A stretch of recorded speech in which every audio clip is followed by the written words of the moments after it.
بسم الله الرحمن الرحيم بنية القبول وتمام كل سر ومأمول بالحضرة الرسول صلى الله عليه وسلم وعلى آله وأصحابه وأزواجه وذريته أجمعين من الأولياء والعلماء والشهداء والصالحين خصوصا لمؤلف هذا الكتاب شيء لله لهم الفاتحة.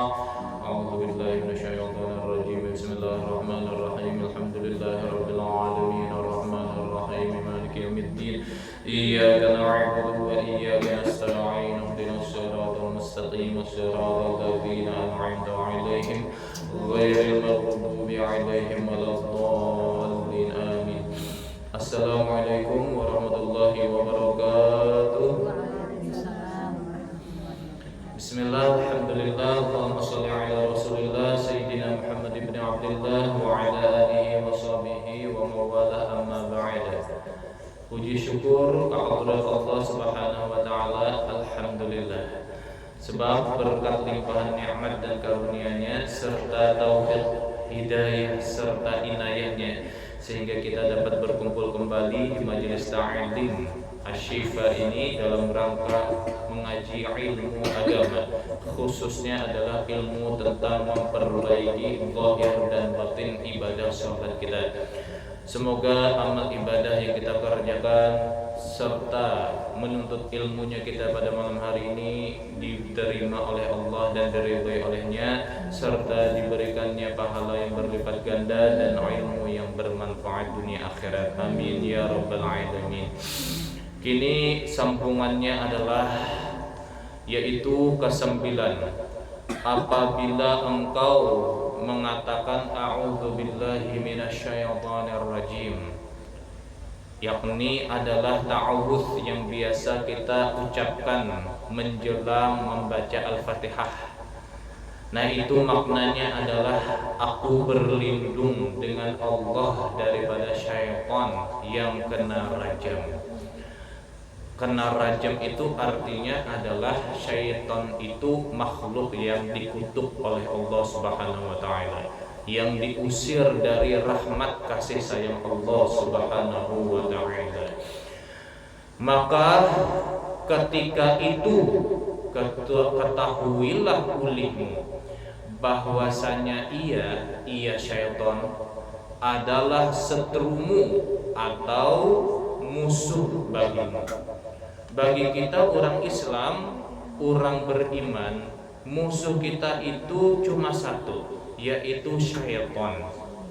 Tidak lain, bukan hewan, bukan tumbuh-tumbuhan, bukan alam semesta, bukan pula manusia, melainkan yang menjadi musuh kita orang beriman adalah syaitan. Dan juga yang harus kita waspadai dari syaitan ini adalah yang sifatnya itu mengintai-ngintai. Artinya syaitan itu menunggu kesempatan. Kesempatan dari apa? Kesempatan kita lengah. Ketika kita lengah, maka dia akan masuk untuk menggoda kita. Menggodanya seperti apa? Yaitu di sini disebutkan memalingkan hatimu daripada Allah Ta'ala. Ya toh, makanya kada terpeduliakan lagi halal dan haram. Kenapa? Karena kita lengah. Saat kita lengah, syaitan masuk menggoda kita.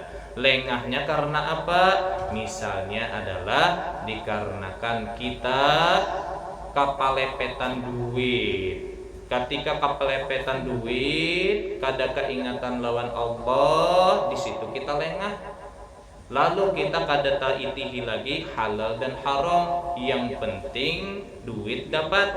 Di situ setan masuk.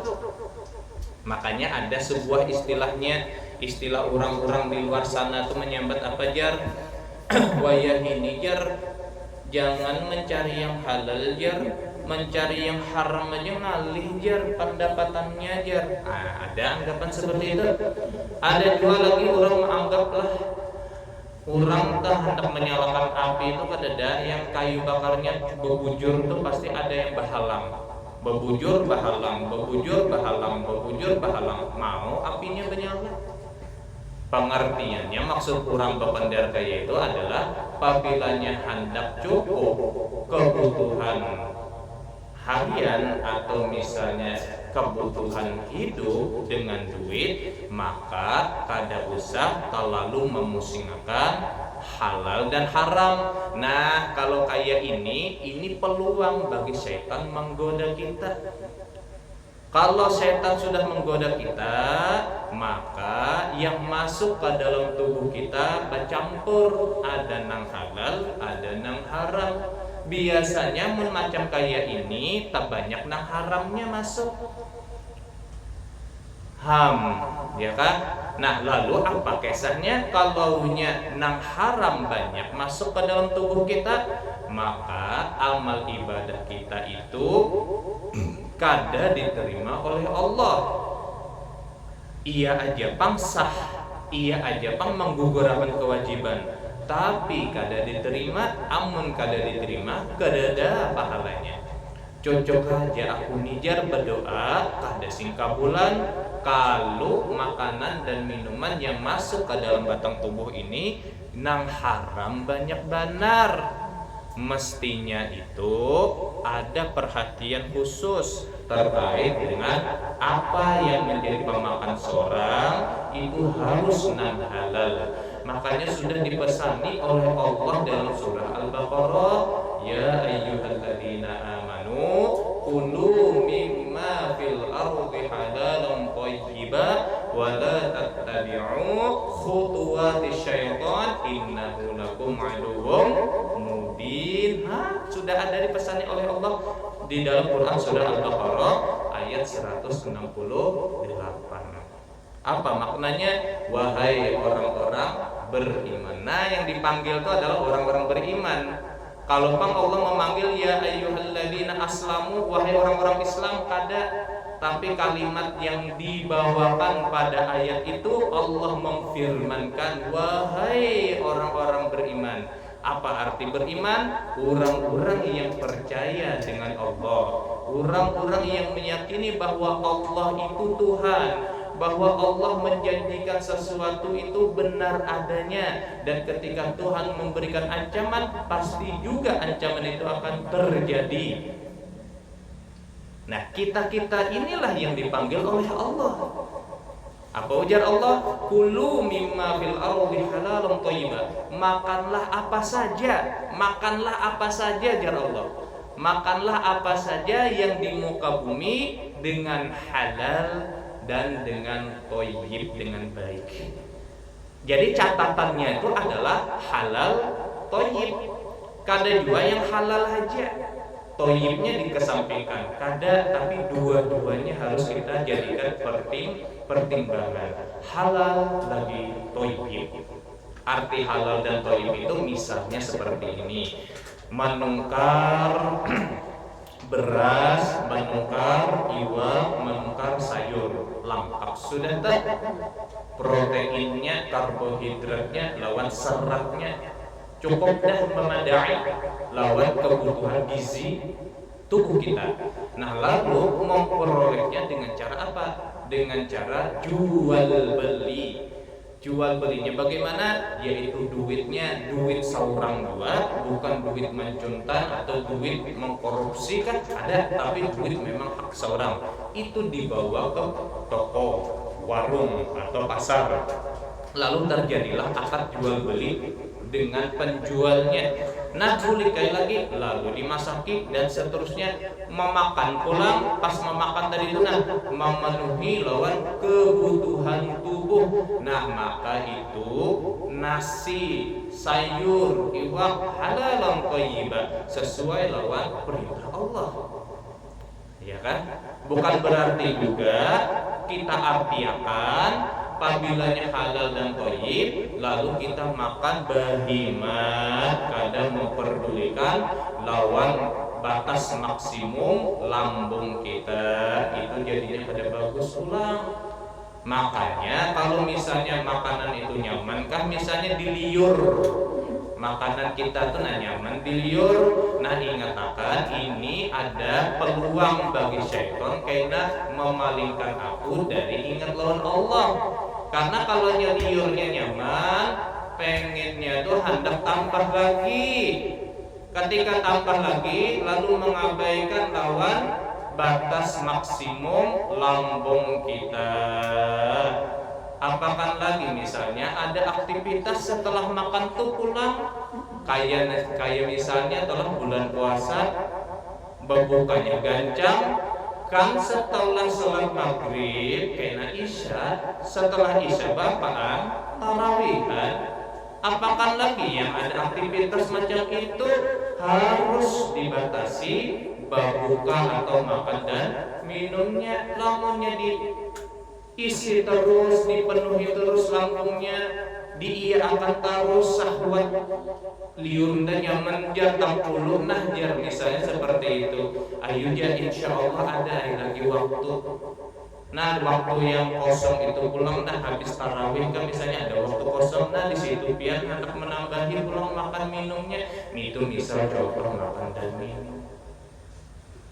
Tentu saja Ibu Acil kita sama-sama memahami bahwasanya syaitan ini banyak benar jalurnya, ini hendak menggoda kita sebagai hamba Allah.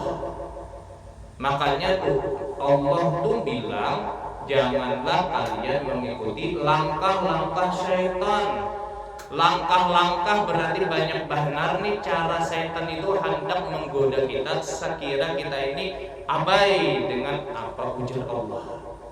Di dalam Quran surah An-Nur lagi Allah Ta'ala berfirman, ya ayyuhalladzina amanu la tattabi'u khutuwatis syaitan wa man yattabi' khutuwatis syaitan fa innahu ya'muru bil fahsya'i wal munkar. Kita artikan dulu. Wahai orang-orang beriman, janganlah kalian mengikuti langkah-langkah syaitan. Barang siapa yang mengikuti langkah-langkah syaitan, ketahuilah sesungguhnya syaitan itu selalu menyuruh kepada perbuatan keji dan perbuatan mungkar. Nah, Allah Ta'ala ngasih tahu lawan kita. Apa ciri kita ini digoda oleh syaitan? Cirinya adalah apabila ada keinginan di dalam hati cenderung kepada keburukan, cenderung kepada perbuatan keji, cenderung kepada perbuatan yang hina. Nah, maka di situ ada syaitan berarti yang sedang menggoda kita. Nah, itu caranya untuk meminanduinya. Walaula fadlullahi 'alaikum wa rahmatuh ma zaka minkum min ahadin abada. Ujar Allah Subhanahu wa taala. Walakinnallaha yuzakki man yasha wallahu samii'un 'alim. Sambungan ayatnya tadi.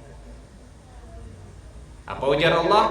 Dan seandainya bukan karena karunia dan kepemurahan Allah Subhanahu wa taala, niscaya tidak ada di antara kalian seorang pun yang dapat bersih daripada godaan syaitan selamanya.